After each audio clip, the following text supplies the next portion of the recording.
Bismillahirrahmanirrahim. Assalamualaikum warahmatullahi wabarakatuh. Selamat sore, salam sehat untuk semuanya. Bertemu lagi kita pada mata kuliah Bahasa Indonesia. Pada kesempatan sore hari ini, di sini kami dari kelompok 2 akan membahas materi tentang keterampilan berbicara. Pada pembahasan sore hari ini mengenai keterampilan berbicara, kami dari kelompok 2 beranggotakan saya sendiri Abdul Haris, Abizar Al-Ghifari, Muhammad Yazid Rahman, Muhammad Yunus, Nur Ayana dan Siti Rahma akan membawakan materi tentang keterampilan berbicara. Pada pembahasan mengenai keterampilan berbicara, di sini kami akan membahas beberapa bagian terkait dengan keterampilan berbicara.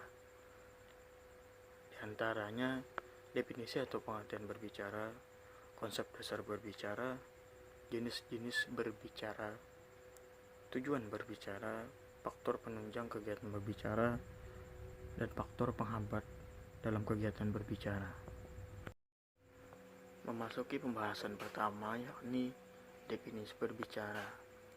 Berbicara merupakan kemampuan atau kesanggupan seseorang dalam mengucapkan kata-kata untuk mengekspresikan, menyatakan, serta menyampaikan gagasan dan perasaannya secara lisan kepada orang lain. Menurut Tarigan, berbicara adalah kemampuan mengucapkan bunyi-bunyi artikulasi atau kata-kata untuk mengekspresikan, menyatakan, atau menyampaikan pikiran, gagasan, dan perasaan. Adapun menurut Nurgiantoro, berbicara adalah aktivitas berbahasa kedua yang dilakukan manusia dalam kehidupan bahasa setelah mendengarkan. Artinya menurut Nurgiantoro ini adalah berbicara itu adalah aktivitas kedua setelah mendengarkan. Jadi menurut Nurgiantoro ini mendengarkan dulu itu adalah aktivitas kehidupan yang pertama, dan yang kedua adalah berbicara. Kegiatan berbicara merupakan kegiatan yang kompleks dan berbeda dari ketiga aspek keterampilan berbahasa lainnya. Hal ini disebabkan selama kegiatan berbicara, seseorang tidak hanya mengekspresikan, mengungkapkan gagasan dan perasaan kepada orang lain, tetapi lebih jauh lagi berbicara merupakan suatu bentuk perilaku manusia yang memanfaatkan faktor-faktor fisik, psikologi, semantik, dan linguistik. Artinya berbicara ini tidak hanya mengekspresikan gagasan atau perasaan, melainkan juga suatu perilaku manusia yang selalu memanfaatkan faktor fisik, semantik, dan linguistik. Kegiatan berbicara juga memanfaatkan otot dan jaringan tubuh manusia untuk menunjang maksud dan tujuan berbicara. Sesuai dengan pendapat Tarigan, yang menyatakan berbicara merupakan suatu sistem tanda-tanda yang dapat didengar, audible, dan yang kelihatan visible, yang memanfaatkan sejumlah otot dan jaringan otot tubuh manusia demi maksud dan tujuan gagasan atau ide yang dikombinasikan. Artinya, berbicara juga memanfaatkan otot jaringan tubuh manusia sebagai penunjang maksud atau tujuan daripada berbicara tersebut. B. Konsep dasar berbicara. Dalam Kamus Besar Bahasa Indonesia, berbicara adalah berkata, bercakap, berbahasa, atau melahirkan pendapat dengan perkataan, tulisan, dan sebagainya, atau berunding. Berbicara bukan hanya keluar bunyi bahasa dari alat ucap, bukan juga mengucap tanpa makna, namun berbicara dianggap sebagai bahasa yang artinya menyampaikan pikiran dan perasaan kepada orang lain dengan lisan atau melalui ujaran. Berbicara sebagai suatu proses komunikasi, proses perubahan bentuk pikiran atau perasaan menjadi bentuk bunyi bahasa. Berbicara secara umum dapat diartikan suatu penyampaian maksud, ide, pikiran, dan isi hati seseorang kepada orang lain dengan menggunakan bahasa lisan sehingga maksud tersebut dapat dipahami oleh orang lain. Berbicara pada hakikatnya merupakan suatu proses berkomunikasi, sebab di dalamnya terjadi pemindahan pesan dari sesuatu sumber ke tempat lain. Konsep dasar berbicara sebagai sarana komunikasi adalah yang pertama, berbicara adalah proses individu berkomunikasi, maksudnya berbicara digunakan sebagai mengontrol lingkungan. Yang kedua, berbicara ekspresif yang kreatif, artinya berbicara tidak sekedar alat mengkomunikasikan ide, tetapi juga sebagai alat utama untuk menciptakan dan memformulasikan ide baru atau memanifestasikan kepribadian seseorang. Yang ketiga, berbicara adalah tingkah laku. Maksudnya, berbicara mampu mencerminkan kepribadian seseorang, berbicara dapat direkam kepribadiannya secara umum. Yang keempat, berbicara disimulasi oleh pengalaman. Semakin kaya akan pengalaman seseorang, biasanya akan semakin baik pula keterampilan berbicaranya. Yang kelima, berbicara untuk memperluas cakrawala. Maksudnya, selain untuk mengekspresikan ide, perasaan, dan imajinasi, berbicara dapat pula digunakan untuk menambah pengetahuan dan menambah cakrawala pengalaman seseorang.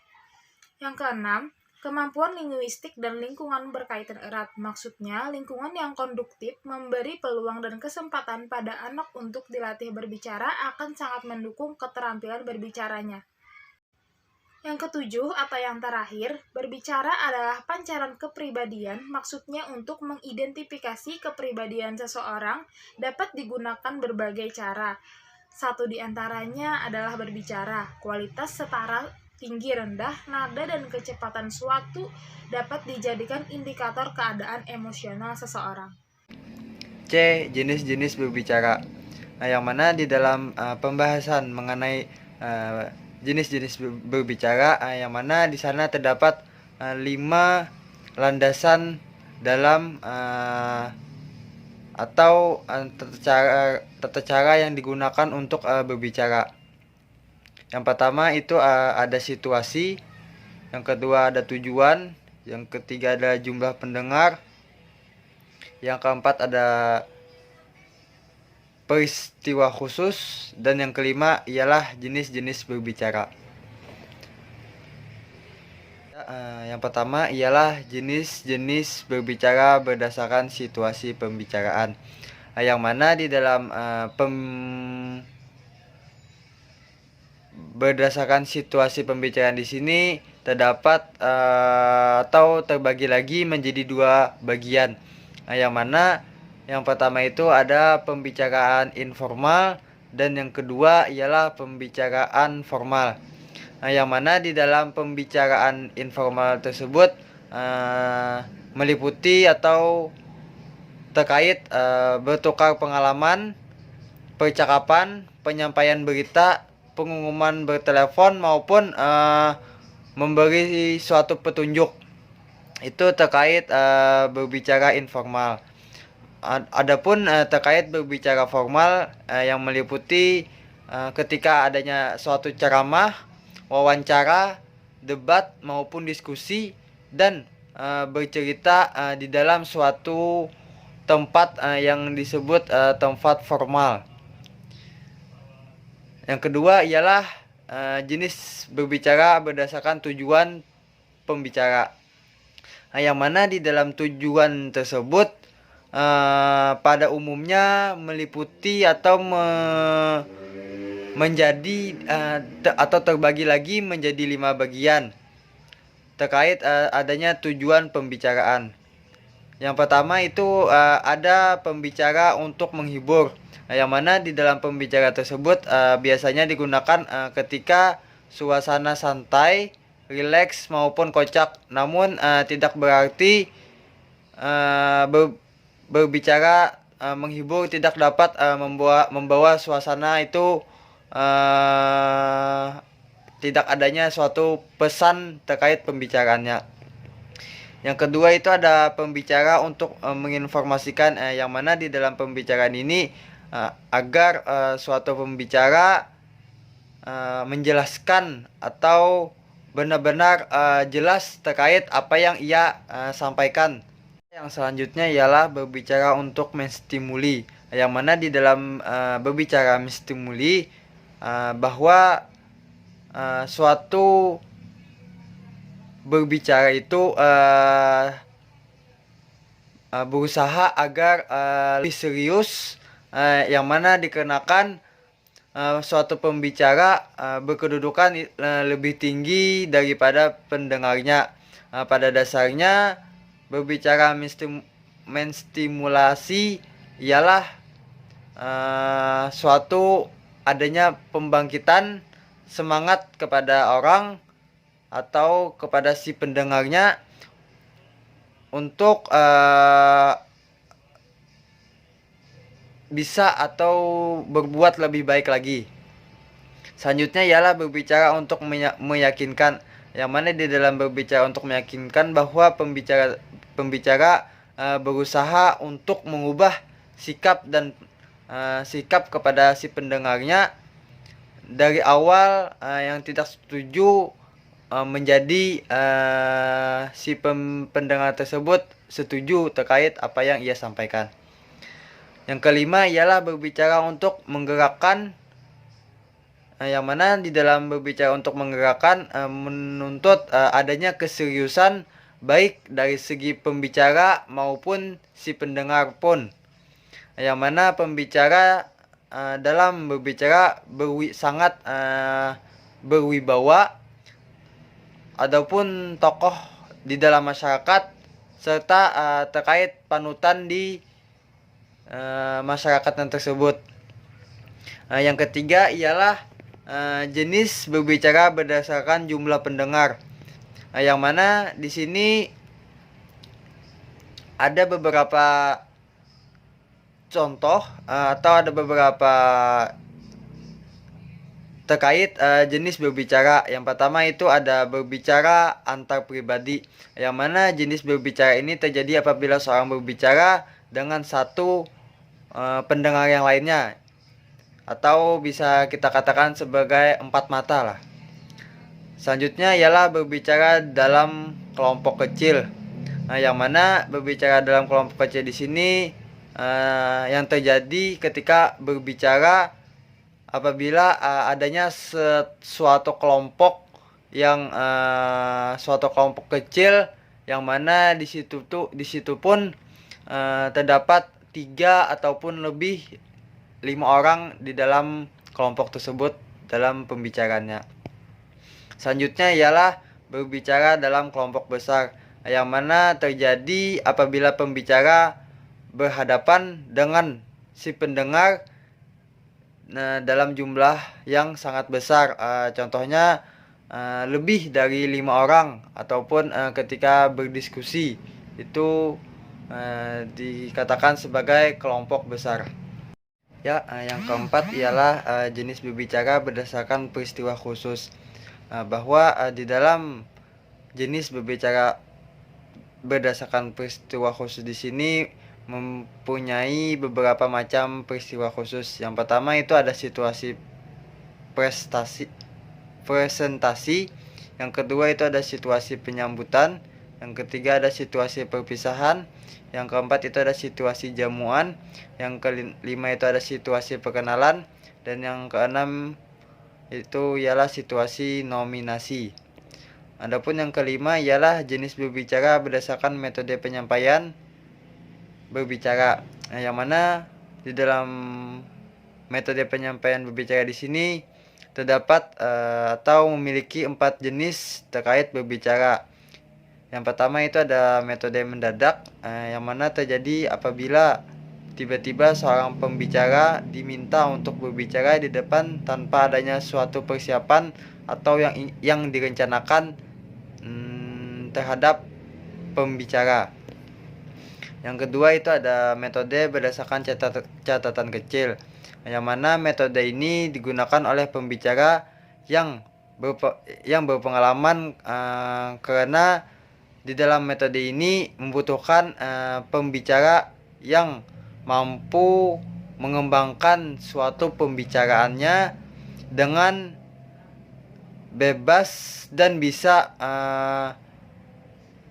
mengembangkan atau bisa dipahami terkait apa yang ia bicarakan.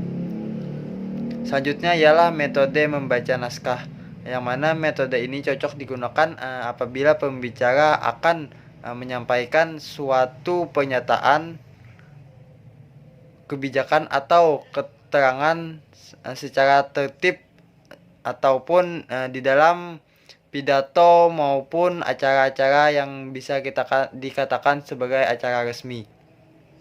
Selanjutnya itu ada metode menghafal, yang mana metode ini menunjukkan bahwa pembicara sudah mengadakan atau merencanakan apa yang ia sampaikan kepada orang lain tanpa ia membuka atau melihat teks tersebut. Itu saja yang dapat ulun sampaikan terkait jenis-jenis berbicara. Selanjutnya akan disampaikan oleh teman saya. D. Tujuan berbicara. Tujuan utama berbicara adalah untuk menginformasikan gagasan-gagasan pembicara kepada pendengar, atau juga sebagai sarana penyampaian sesuatu kepada orang lain, sesuai dengan tujuan yang diharapkan pembicara. Menurut Mulyana, mengelompokkan tujuan berbicara ke dalam 4 tujuan, yaitu yang pertama, tujuan sosial, yang kedua, tujuan ekspresif, yang ketiga, tujuan ritual, yang keempat, tujuan instrumental. Yang pertama, tujuan sosial. Manusia sebagai makhluk sosial menjadikan kegiatan berbicara sebagai sarana untuk membangun konsep diri, eksistensi diri, keberlangsungan hidup, memperoleh kebahagiaan dan menghindari tekanan serta ketegangan. Dengan bahasa, manusia dapat menunjukkan siapa dirinya. Orang yang tidak berkomunikasi cenderung tidak memahami siapa dirinya sesungguhnya dan bagaimana peran sebagai makhluk sosial. B. Tujuan ekspresif. Bahasa dapat digunakan untuk mengekspresikan perasaan pembicara kepada orang lain. Yang ketiga, tujuan ritual. Kegiatan ritual sering menggunakan bahasa sebagai media untuk menyampaikan pesan. Ritual kepada penganutnya dalam perayaan hari keagamaan tertentu, banyak simbol keagamaan bersifat sakral dituangkan melalui bahasa. Contohnya, dalam agama Islam adalah doa. Yang terakhir adalah tujuan instrumental. Dalam tujuan instrumen, ini kegiatan berbicara digunakan sebagai alat untuk memperoleh sesuatu. Sesuatu di sini dapat berupa pekerjaan, jabatan, atau hal-hal lainnya. Faktor penunjangan keterampilan berbicara. Dalam berkomunikasi, seseorang harus memperhatikan faktor-faktor yang dapat mempengaruhi dan menunjang kegiatan berbicara, dan ini dimaksudkan agar dapat mencapai hasil yang memuaskan seperti yang telah direncanakan dan ditargetkan. Keterampilan berbicara seseorang sangat dipengaruhi oleh dua faktor penunjang utama, yaitu faktor internal dan faktor eksternal. Faktor internal adalah segala sesuatu potensi yang ada di dalam diri orang tersebut, baik fisik maupun non-fisik. Faktor fisik adalah menyangkut dengan kesempurnaan organ-organ tubuh yang digunakan di dalam berbicara, misalnya pita suara, lidah, gigi, dan bibir. Sedangkan faktor non-fisik diantaranya adalah kepribadian, karisma, karakter, temperamen, bakat, talenta, dan cara berpikir dan tingkat inteligensi. Selanjutnya, faktor eksternal, misalnya tingkat pendidikan, kebiasaan, dan lingkungan pergaulan. Untuk dapat menjadi pembicara yang baik, seseorang pembicara selain harus memberikan kesan bahwa ia menguasai masalah yang dibicarakannya, si pembicara juga harus memperlihatkan keberaniannya. Selain itu, pembicara harus berbicara dengan jelas dan tepat. Keterampilan berbicara ditunjang oleh beberapa faktor dan dikelompokkan ke dalam dua unsur, yakni faktor kebahasaan dan faktor non-kebahasaan. Faktor-faktor kebahasaan sebagai penunjang keefektifan berbicara antara lain keterampilan ucapan, penutupan tekanan, nada, sendi, dan durasi yang sesuai pilihan kata, diksi, dan ketepatan sasaran pembicara. Faktor non-kebahasaan yang mendukung keterampilan berbicara antara lain yang wajar, tenang, dan tidak kaku. Pandangan harus diarahkan kepada lawan bicara, kesediaan menghargai pendapat orang lain, gerak-gerik dan mimik yang tepat. Kenyaringan suara juga sangat menentukan kelancaran, relevansi, penalaran, dan penguasaan topik. Mungkin itu saja yang saya jelaskan pada kali ini. Salah help mohon maaf. Wassalamualaikum warahmatullahi wabarakatuh. Selanjutnya ada faktor penghambat kegiatan berbicara. Ada kalanya dalam suatu proses pembicaraan itu mengalami gangguan yang mengakibatkan pembicaraan tersebut tidak lancar. Nah, di sini kami ada menjabarkan 3 faktor terkait penghambat pembicaraan tersebut. Yaitu yang pertama ada faktor fisik. Nah, jadi faktor fisik ini adalah faktor yang ada di dalam diri pembaca maupun lawan bicaranya. Nah, yang kedua itu ada faktor media, yaitu faktor linguistik dan juga faktor non-linguistik. Maksudnya di sini contohnya kayak itu, nah, seperti lagu ataupun isyarat suatu gerakan isyarat gerakan tubuh seperti itu. Dan yang terakhir ada faktor psikologis, yaitu faktor ini maksudnya adalah kondisi jiwa baik si pembicara maupun lawan pembicaranya. Misalkan seperti orang tersebut sedang dalam keadaan marah, sedih maupun senang. Sekian presentasi dari kami, mohon maaf apabila ada kesalahan. Terima kasih atas segala perhatian. Wassalamualaikum warahmatullahi wabarakatuh.